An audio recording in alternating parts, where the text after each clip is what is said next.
എൻ്റെ പേര് അശ്വതി. ഞാൻ ആലപ്പുഴ ജില്ലയിൽ നിന്നാണ്. ഞാൻ ഹ്യൂമാനിറ്റീസ് സ്ട്രീമായിരുന്നു. 2022 എക്സാം പാസ്സായത്. ഞാൻ കുവൈറ്റ് റീഅപ്പിയർ എന്നൊരു വ്യക്തിയാണ്. അതായത് കഴിഞ്ഞ വർഷം എനിക്ക് എഴുതാൻ പറ്റിയില്ല. അങ്ങനെ രണ്ടാമത് വീണ്ടും ആപ്റ്റൻഡ് ട്രൈ ചെയ്തിട്ട് എഴുതിയ ഒരാളാണ്. കഴിഞ്ഞ വർഷം കുറച്ചേറെ പേപ്പേഴ്സിന് അപ്പിയർ ചെയ്തിരുന്നു. ഈ വർഷം നമുക്ക് വേണ്ടത് എന്തൊക്കെയാണെന്ന് അറിഞ്ഞ് മനസ്സിലാക്കി ഞാൻ പ്രിഫർ ചെയ്ത യൂണിവേഴ്സിറ്റിക്ക് അനുസരിച്ച് ഇംഗ്ലീഷിനും ജനറൽ ടെസ്റ്റിനും മാത്രമാണ് അപ്പിയർ ചെയ്തത്. ഇത് രണ്ടായിരുന്നു എൻ്റെ പ്രപ്പോസലിലെ പാക്കേജും. പിന്നെ എനിക്ക് എക്സാം സെൻ്ററായിട്ട് കിട്ടിയത് പത്തനംതിട്ട ജില്ലയിൽ എൻജിനീയറിംഗ് കോളേജ് കല്ലുപ്പാറയാണ്, തിരുവല്ലയ്ക്കടുത്ത് ആണ് കിട്ടിയത്. ഞാൻ സെക്കൻഡ് ഷിഫ്റ്റായിരുന്നു. 12 മണി മുതൽ 2 മണി വരെയുള്ള ഷിഫ്റ്റിലായിരുന്നു ഉണ്ടായിരുന്നത്. 2 ദിവസമായിട്ടായിരുന്നു എക്സാം. കൂടുതലും എക്സാമിൻ്റെ കാര്യം പറയുമ്പോൾ കഴിഞ്ഞ തവണേനെക്കാട്ടി കുറച്ചുകൂടെ ടഫായിട്ടാണ് എക്സാം വന്നിട്ടുണ്ടായിരുന്നത്. എനിക്ക് ജനറൽ ടെസ്റ്റിൻ്റെ കാര്യത്തിൽ കുറച്ച് നല്ല ടഫ്നെസ് ഉണ്ടായിരുന്നു. പ്രത്യേകിച്ച് മാത്സിൻ്റെ പോർഷൻ, ക്വാണ്ടിറ്റേറ്റീവ് ആ ഒരു പോർഷൻ കുറച്ച് ഭാഗം കുറച്ച് ഏറെ ടൈം കൺസ്യൂം ചെയ്യുന്ന കുറച്ച് നമ്മൾ പ്രൊപ്പോസലിൻ്റെ ഇതിൽ ഒരുപാട് മോക്ക് ടെസ്റ്റ് ട്രൈ ചെയ്തിട്ട് ടൈം മാനേജ്മെൻറ്റ് അത്യാവശ്യം നന്നാക്കിയാണ് നമ്മൾ പോയത്. പക്ഷേ എങ്കിൽ പോലും അവിടെ എനിക്ക് ടൈം മാനേജ്മെൻറ്റിൻ്റെ കാര്യത്തിൽ കുറച്ചേറെ ബുദ്ധിമുട്ട് വന്നു. ജനറൽ ടെസ്റ്റിൻ്റെ കാര്യത്തിൽ ഇംഗ്ലീഷിൽ അങ്ങനെ ഒന്നും ഉണ്ടായിരുന്നില്ല. ഇംഗ്ലീഷിന് സ്മൂത്തായിട്ടാണ് പോയത്.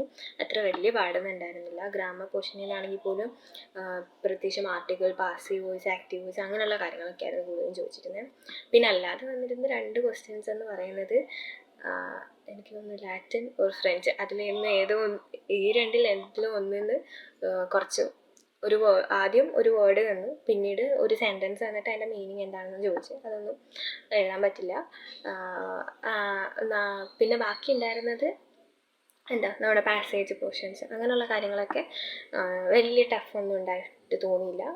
പെട്ടെന്ന് ആൻസേഴ്സ് ചെയ്തു പോകാൻ പറ്റുമായിരുന്നു. ജനറൽ ടെസ്റ്റിൻ്റെ കാര്യത്തിൽ ടൈം കൺസ്യൂമിങ് ആയിരുന്നു കുറച്ച് ക്വസ്റ്റ്യൻസൊക്കെ. അതുകൊണ്ട് തന്നെ ഒരു 3-4 ക്വസ്റ്റ്യൻസോളം അറ്റൻഡ് ചെയ്യാൻ പറ്റിയിരുന്നില്ല. ബാക്കി അറ്റൻഡ് ചെയ്ത എല്ലാ ക്വസ്റ്റ്യനും ഷുവറായിട്ട് 100% ഷുവറിറ്റിയോടെയാണ് അറ്റൻഡ് ചെയ്തതും അത് കൊടുത്തതും. പിന്നെ പ്രൊപ്പോസിൻ്റെ കാര്യം പറഞ്ഞു കഴിഞ്ഞാൽ കഴിഞ്ഞ വർഷം എക്സാം എഴുതാൻ പറ്റാത്ത പോയ ഒരാളാണ് ഞാൻ. അപ്പോൾ ഈ പ്രാവശ്യം എനിക്ക് മനസ്സിലായി സെൽഫ് സ്റ്റഡി കൊണ്ടൊന്നും കിട്ടാനൊന്നും പോകുന്നില്ല.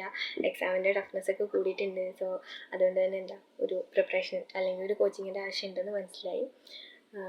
പിന്നെ ഒരു 2.5 മാസം മാത്രമേ എൻ്റെ കയ്യിലുണ്ടായിരുന്നുള്ളൂ എക്സാമിന് മുമ്പ്.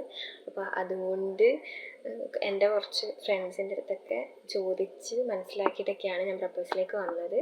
പിന്നെ അല്ലാതെ കഴിഞ്ഞ വർഷം കുറച്ചൊക്കെ പ്രപ്പോസലിൻ്റെ ഈ കറണ്ട് അഫെയർസ് സെക്ഷൻസൊക്കെ ഞാൻ കണ്ടിട്ടുണ്ടായിരുന്നു. പക്ഷെ ഞാൻ അത്ര കാര്യമായിട്ട് നോക്കിയിട്ടുണ്ടായിരുന്നില്ല. അപ്പോൾ ഈ വർഷം അങ്ങനെ പ്രപ്പോസൽ ചേർന്നു.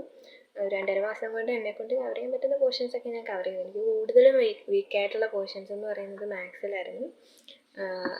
അവിടെയൊക്കെ കുറേയേറെ ക്ലിയർ ചെയ്തു. പിന്നെ എക്സാമിൻ്റെ മൊത്തത്തിലൊരു പാറ്റേൺ വെച്ച് പറയുകയാണെങ്കിൽ പ്രൊപ്പോഷൻ്റെ ഭാഗത്തു നിന്നൊക്കെ കുറച്ചേറെ വന്നു. പിന്നെ അല്ലാതെ പ്രോബബിലിറ്റീൻ്റെ അടുത്തുനിന്ന് ഒരു 3 ക്വസ്റ്റ്യനോളം പ്രോബബിലിറ്റി എന്നൊക്കെ വന്നിട്ടുണ്ടായിരുന്നു. അപ്പം അവിടെയൊക്കെ കുറച്ചൊക്കെ മിസ്റ്റേക്കൊക്കെ ആയി. ഞാൻ പ്രോബബിലിറ്റി ഒന്നും അത്രയ്ക്കൊന്നും നോക്കിയിരുന്നില്ല. ഇമ്പോർട്ടൻ്റ് ആയിട്ടുള്ള കുറേ സെഷൻസൊക്കെ നോക്കിയിട്ടാണ് പോയത്.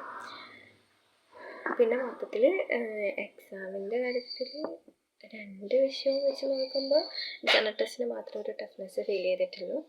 ഇംഗ്ലീഷ് അങ്ങനെ തോന്നിയിട്ടില്ല. ജനറൽ ടെസ്റ്റിലാണെങ്കിൽ പോലും പക്ഷേ കൂടുതൽ കറണ്ട് അഫെയർസോ അങ്ങനെയുള്ള കാര്യങ്ങളൊന്നും ഉണ്ടായിരുന്നില്ല. കറണ്ട് അഫെയർസ് തന്നെ ചോദിച്ച 2-3 ക്വസ്റ്റ്യൻ 2 വർഷത്തിന് മുമ്പുള്ള ക്വസ്റ്റ്യൻസ് ചോദിച്ചിട്ടുണ്ടായിരുന്നു. അടുപ്പിച്ചുള്ളതൊന്നും അങ്ങനെയൊന്നും ചോദിച്ചില്ല. നല്ലൊരു എനിക്ക് തോന്നുന്നു നന്നായിട്ടാണ് മുന്നോട്ട് പോയിക്കൊണ്ടിരുന്നത്. പഠിക്കുന്ന പ്രൊഫഷൻ്റെ കൂടെ പഠിക്കുന്ന സമയത്താണെങ്കിലും എക്സാം അറ്റൻഡ് ചെയ്ത് ഇപ്പോൾ ആണെങ്കിൽ പോലും ഒരു സാറ്റിസ്ഫാക്ഷൻ ഉണ്ട്. ഞാൻ എഴുതി ഇത്രത്തോളം ഞാൻ വെൽ പ്രിപ്പയർഡ് ആയിട്ട് തന്നെയാണ് പോയത്. ഇത്രത്തോളം എനിക്ക് എഴുതി പഠിപ്പിക്കാൻ പറ്റിയിട്ടുണ്ട് എന്നുള്ള കാര്യത്തിൽ ഭയങ്കര ഹാപ്പിനെസ് ഉണ്ട്. അതിന് സഹായിച്ചതിന് പ്രൊഫസറിന് ഒരുപാട് നന്ദി. Thank you.